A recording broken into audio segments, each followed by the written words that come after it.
o mundo deveria reverenciar Pitágoras e não Jesus. Porque Jesus é um mito. Pitágoras deixou um legado. Com todo respeito, que asneira Bertrand Russell disse. Sabe por quê? Se você for checar a um especialista em história grega, nós não temos nem certeza se Pitágoras existiu. E o famoso teorema que leva o nome dele já era usado pelos egípcios séculos antes dele. Até o título Teorema de Pitágoras é um mito. Porque não existe nenhuma. E se tiver um matemático não assistindo, ele pode falar se eu estou falando bobagem ou não. Não existe nenhuma confirmação arqueológica, histórica, que Pitágoras sistematizou o famoso Teorema de Pitágoras. E os egípcios já usavam na sua engenharia e tudo mais. E até se Pitágoras existiu, se ele existiu, eu acredito que ele existiu, o máximo que a gente sabe é que talvez ele foi um cara mais místico do que um matemático. Agora, Jesus, eu tenho comprovação da existência de Jesus em Flávio Josefo, Tácito, Suetônio, só para citar alguns. O que são isso? O que são essas coisas que você citou? Tácito e Suetônio, por exemplo, são autores romanos que confirmam a existência de Jesus de Nazaré. Da época, do primeiro século. Você encontrou esses textos. Sim, a humanidade encontrou esses textos. O Flávio Josefo, o Tácito e Suetônio estão no final do primeiro século. Flávio Josefo está na segunda metade do primeiro século. Você tem outro também agora que eu vou lembrar. O Talmud babilônico. O Talmud também menciona Jesus. Então nós temos mais evidências históricas sobre Jesus do que sobre Pitágoras. Aí vem o camarada lá, genial, Bertrand Russell, e fala, Jesus era um mito, Pitágoras que era histórico. Desculpa, aí do ponto de vista histórico, ele que está sendo crédulo. Aí eu não tenho fé suficiente para ser um ateu. Você entendeu? Nesse sentido, eu não tenho. Aí o pessoal, o que acontece? O problema é que o pessoal, às vezes, coloca a Bíblia como sendo uma coisa ridicularizada, é coisa besteira, é só crente. Eles pensam sempre no crente como aquele gado. Não é, gente. E vou mais além. Vou comparar Jesus com Alexandre o Grande.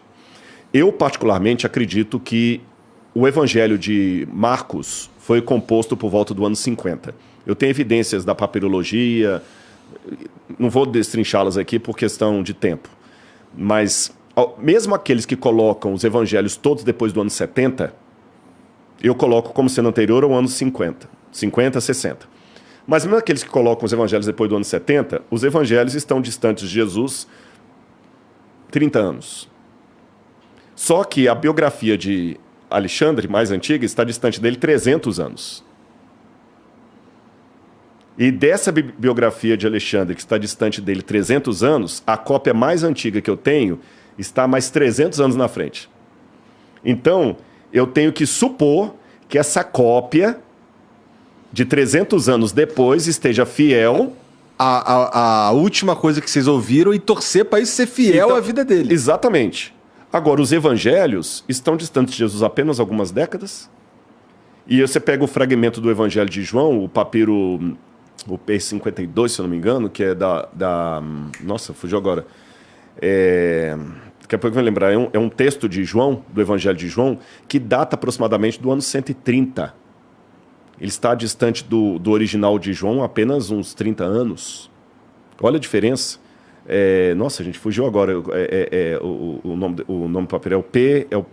a gente tem um nome, acho que é o P52, se não me engano. A gente data, coloca o Johns Highlands, o nome vulgar dele é Johns Highlands, porque ele está na biblioteca de Johns Highlands, mas ele tem o número técnico dele. Aí você pega... Vou dar um último exemplo para vocês aqui. Eu estou contando tudo isso porque a galera que está assistindo não imagina que o lado da crença tem todo esse academicismo que estou apresentando. Eu não imaginava. Vou pegar dos livros antigos da humanidade, o único livro mais bem documentado em termos de cópia é a Ilíada de Homero. Esse tem muitas cópias. Tem umas 1000... Estou falando cópias antes da invenção da escrita, tá? Da imprensa, de Gutenberg. Nós temos umas 1.400 cópias da Ilíada de Homero. Fora a Ilíada de Homero, quando eu pego, por exemplo, as Guerras Gaulesas de Júlio César, eu tenho 6 cópias. Quando você pega a Ética Nicômaco de Aristóteles, você tem talvez umas 12 cópias.